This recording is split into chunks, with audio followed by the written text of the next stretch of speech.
It was a hot summer night in 1959. Louis Armstrong stood at the center of the stage facing thousands of adoring fans. He was about to lift his trumpet to his lips when something caught his eye. A small figure in the audience, a 5-year-old boy, sitting in the front row staring at him without blinking. Louis could never explain what he felt in that moment, even years later, but when he called that child up to the stage, no one in that concert hall could have predicted that within minutes they would all be in tears. That night, a single sentence from that little boy's mouth would change Louis Armstrong's life forever. But to understand why that sentence was so devastating, you need to know where Louis came from. And trust me, this story has one of the most painful beginnings you will ever hear. But before we dive into this incredible journey, I want to ask you something. Have you ever had a moment in your life where a complete stranger said something that shook you to your core? Something that made you question everything you thought you knew about yourself? If you have, write it in the comments below. And if you are new here and love stories about legendary musicians and the untold moments that shaped their lives, make sure you hit that subscribe button and turn on notifications, because the story I am about to tell you is one that history almost forgot. Now, let me take you back. Not to that concert night just yet, but to a few weeks before, because what happened in those weeks leading up to that fateful evening is crucial to understanding why Louis Armstrong, the man with the most famous smile in the world, was secretly carrying a weight that threatened to crush him. The information in this video is compiled from documented interviews, archival news, books, and historical reports. For narrative purposes, some parts are dramatized and may not represent 100% factual accuracy. We also use AI-assisted visuals and AI narration for cinematic reconstruction. The use of AI does not mean the story is fake. It is a storytelling tool. Our goal is to recreate the spirit of that era as faithfully as possible. Enjoy watching. In the spring of 1959, Louis Armstrong was at the peak of his career. His recordings were played on every radio station in America. His face was recognized on every continent. He had performed for kings, queens, and presidents. He had broken barriers that no black musician had ever broken before. And yet, in those weeks leading up to that summer concert, Louis was quietly falling apart. The music industry was changing. A new generation of jazz musicians, the beboppers, were calling his style outdated. Some of them publicly mocked him, saying he was nothing more than an entertainer, a clown who smiled too much for white audiences. These words cut deeper than Louis ever let on, because behind that legendary smile was a man who had fought his entire life just to survive. A man who had pulled himself out of the most unimaginable poverty. A man who had never forgotten where he came from, even when the world wanted him to. But the criticism was not the only thing haunting Louis in those weeks. Something had happened just days before the concert that shook him in ways he could not express. He had been walking through the streets after a late-night rehearsal when he encountered an old man sitting on the sidewalk. The man was a veteran, still wearing his faded military jacket, a cardboard sign resting against his legs. Louis stopped. He always stopped, because Louis Armstrong never walked past someone in need. He reached into his pocket and handed the man everything he had, several $100s in cash. The veteran looked up at him with disbelief, but what happened next stayed with Louis for days. The old man did not say, "Thank you." Instead, he looked Louis directly in the eyes and said, "You know what it is like, do not you? To give everything and still feel empty inside."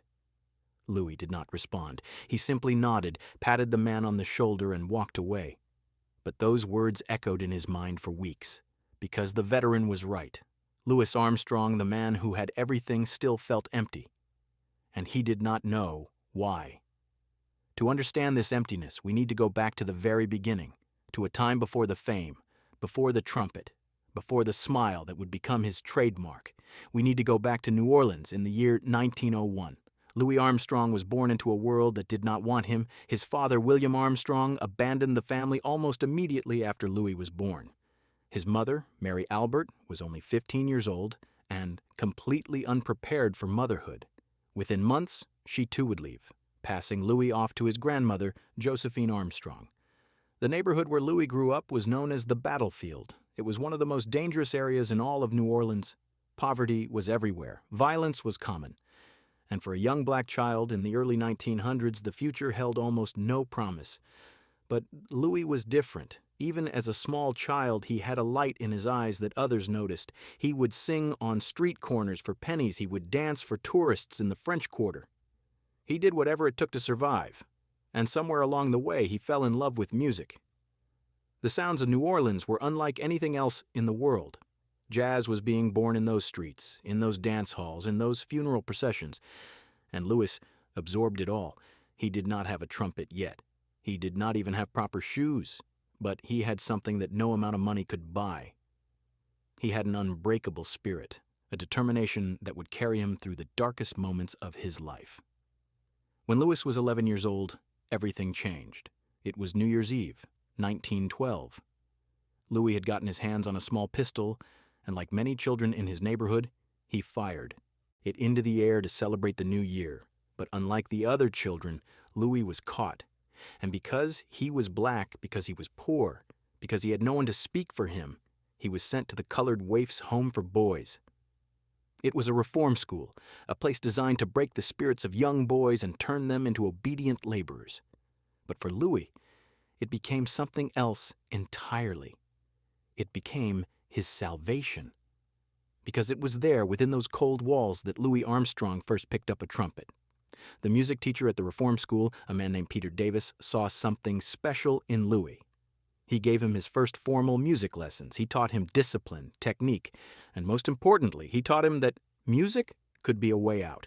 Louis spent nearly 2 years in that reform school, and by the time he was released, he was no longer the scared little boy who had been abandoned by his parents. He was a musician, and he was determined to make something of himself. The years that followed were not easy. Louis worked on coal carts during the day and played in honky-tonks at night. He played for anyone who would listen. He played for pennies. He played for free. He played because he had to. Because music was the only thing that made sense in a world that had given him nothing. And slowly, very slowly, people began to notice. By the time he was in his early 20s, Louis Armstrong was already becoming a legend in New Orleans. His trumpet playing was unlike anything anyone had ever heard. His voice, that distinctive, gravelly voice, was instantly recognizable. And his smile, that huge, radiant smile, could light up an entire room. But here is something that most people do not know about Louis Armstrong. As his fame grew, so did his generosity. Louis never forgot the poverty he came from. He never forgot what it felt like to be hungry, to be cold, to be invisible. And so, throughout his entire career, he gave away more money than most people could imagine. He paid for funerals of musicians who could not afford them. He sent money to families he had never met. He bought instruments for children in poor neighborhoods. And he did all of this quietly, without ever seeking recognition or praise. Because for Louis Armstrong, kindness was not something you talked about. It was something you did. Now, let me ask you something. Do you think the world has enough people like Louis Armstrong today, people who give without expecting anything in return? Let me know your thoughts in the comments, and if you are still watching, I appreciate you being here. We are about to get to the part of the story that will stay with you long after this video ends. By 1959, Louis Armstrong had achieved everything a musician could dream of. He had #1 hits. He had performed on every major stage in the world. He had been featured in Hollywood films. He was, without question, one of the most beloved entertainers on the planet. But, as I mentioned earlier, the music world was changing. The young bebop musicians saw Louis as a relic of the past. They criticized his showmanship, his smiling, his willingness to entertain white audiences. Some called him an Uncle Tom. Others were even harsher. And while Louis rarely responded to these attacks publicly, those close to him knew that the words wounded him deeply. Because here is the truth that Louis Armstrong carried with him every single day. He had not become an entertainer to please white audiences. He had become an entertainer to survive. He had smiled through the pain because that was the only weapon he had. When he was banned from hotels because of the color of his skin, he smiled. When he was forced to enter through back doors of the venues where he was the star performer, he smiled. When he faced discrimination, hatred, and injustice at every turn, he smiled. Because Louis Armstrong understood something that his critics never did. His smile was not submission, it was resistance. It was his way of saying, "You can take everything from me, but you cannot take my joy. You cannot take my dignity. You cannot take my music." And yet, in those weeks leading up to the summer concert of 1959, even Louis was beginning to wonder if he had made the right choices. The encounter with the veteran had stirred something inside him. The criticism from the younger musicians had planted seeds of doubt, and for the first time in his life, Louis Armstrong questioned whether all the sacrifices had been worth it.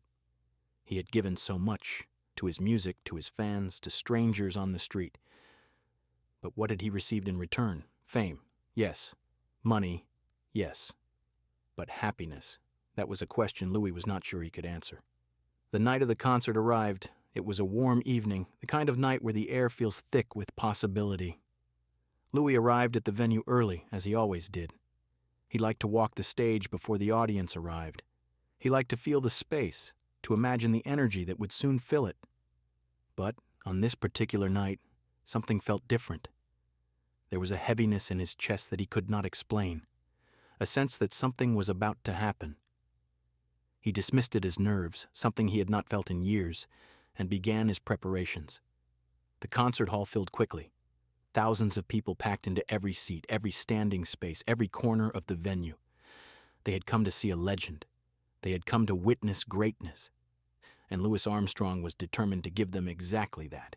He walked onto the stage to thunderous applause. The lights were blinding, the energy was electric, and for a moment, just a brief moment, Louis forgot about the criticism, the doubt, the emptiness. He was home. He was exactly where he was meant to be.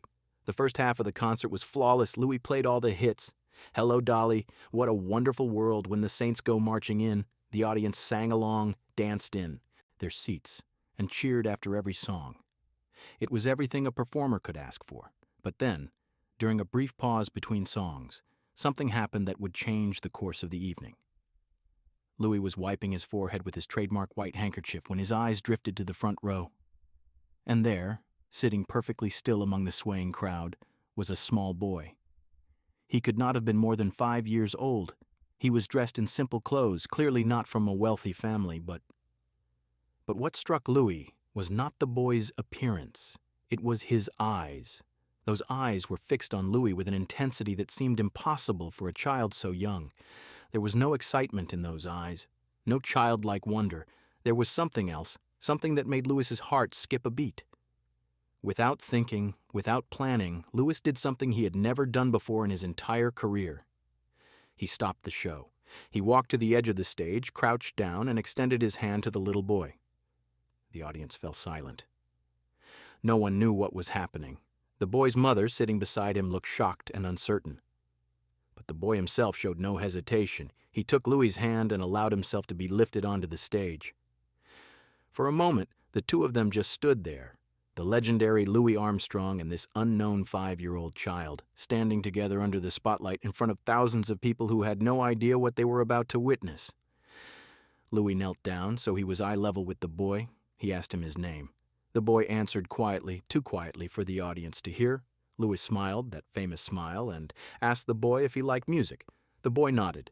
Louis asked if he had a favorite song. The boy shook his head, and then, in a voice that somehow carried through the entire concert hall, the boy said something that would haunt Louis Armstrong for the rest of his life. "Mr. Louis," the boy said, "why do you sound sad even when you are smiling?" The audience gasped. Louis froze. For a moment he could not breathe, because this child, this 5-year-old boy who had never met him before, had seen through every wall Louis had ever built, had seen past the smile, past the showmanship, past the legend, had seen the broken boy from New Orleans who had been abandoned by his parents, had seen the young man who had been thrown into a reform school for firing a gun into the air, had seen the artist who had been criticized and mocked by his own peers, had seen everything that Louis Armstrong had spent his entire life trying to hide. The silence in the concert hall was deafening. Thousands of people held their breath, waiting to see what would happen next. And then, something remarkable occurred. A single tear rolled down Louis Armstrong's cheek, and then another and another. The man who had smiled through decades of pain, who had never shown weakness on stage, who had built his entire career on joy and resilience, was crying. Not silently, not discreetly, but openly, in front of the entire world. Louis pulled the boy into a gentle embrace. He held him for what felt like an eternity, and when he finally let go, he looked at the child with eyes full of gratitude and wonder. "You know what, little man?" Louis said, his voice cracking with emotion. "Sometimes the saddest songs come from the happiest places, and sometimes the happiest smiles come from the saddest hearts. But that does not mean we stop singing. That does not mean we stop smiling.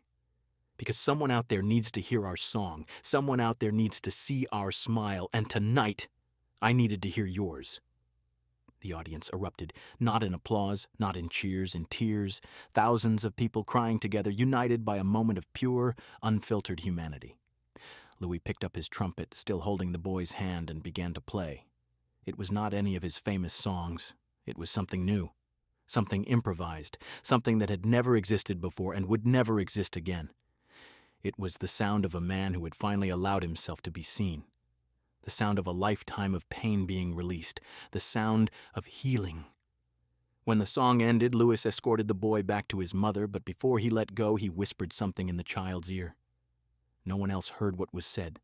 Not the mother, not the audience, not the band. It was a secret shared between two souls who had recognized each other across the impossible distance of age and fame and circumstance. The concert continued, but everything had changed. Louis played with a freedom he had not felt in years. The audience watched with a reverence that went beyond entertainment, and when the final note rang out, the standing ovation lasted for nearly 15 minutes. But for Louis Armstrong, the real moment had already passed. The real moment had been those few minutes with a child who saw through his smile. What happened after the concert is something that was kept secret for many years. Louis found the boy's mother backstage and asked about their situation. He learned that they were struggling. The father had passed away the year before. They were barely making ends meet. The mother had saved for months just to buy the tickets to this concert because her son had heard Louis on the radio and had become obsessed with his music. Louis did what Louis always did. He helped. But this time, he went further than he had ever gone before. He set up an anonymous trust fund for the boys' education. He paid off the family's debts. He made sure they would never have to worry about money again. And he made the mother promise to never tell anyone where the help came from. Because for Louis Armstrong, charity was not about recognition. It was about doing what was right. The boy grew up never knowing the full extent of what Louis had done for his family. His mother kept her promise, but she did tell him one thing. She told him what Louis had whispered in his ear that night on stage. "You have a gift," Louis had said. "You see people. Really see them. Do not ever lose that. And whatever you do in life, make sure you help others see each other too." The boy took those words to heart. He grew up to become a teacher, not a music teacher, but a special education teacher, working with children who struggled to communicate, children who felt invisible, children who reminded him of himself that night on stage. And for over 30 years, he taught his students the same lesson that Louis Armstrong had taught him. Sometimes, he would tell them, we feel sad even when we are smiling, and that is okay, because our job is not to hide our sadness. Our job is to keep singing anyway, because someone out there needs to hear our song. Louis Armstrong passed away in 1971. He was 69 years old. He died in his sleep, peacefully, surrounded by the love and legacy he had built over a lifetime. The world mourned the loss of a musical genius, but those who knew him best mourned something else entirely. They mourned at the loss of one of the kindest, most generous human beings who ever lived. A man who never forgot where he came from. A man who gave without expecting anything in return. A man who smiled through the pain so that others could find their joy. And somewhere, in a classroom, far away from the bright lights and concert halls, a teacher was telling his students about a night many years ago. A night when a child asked a simple question that changed everything. A night when the greatest entertainer in the world broke down in tears in front of thousands of people. A night when a smile became a song, and a song became a lesson, and a lesson became a legacy that continues to this day. This is the story of Louis Armstrong. Not just the musician, not just the entertainer, but the man, the human being, the heart that beat behind the trumpet. And if this story moved you, if it made you think about the power of kindness, the importance of seeing each other, the courage it takes to smile through the pain, then do me a favor. Share this video with someone who needs to hear it. Subscribe to this channel so you do not miss more stories like this. And remember, no matter how hard life gets, never stop singing, because someone out there needs to hear your song. Thank you for watching. And as Louis Armstrong would say, what a wonderful world.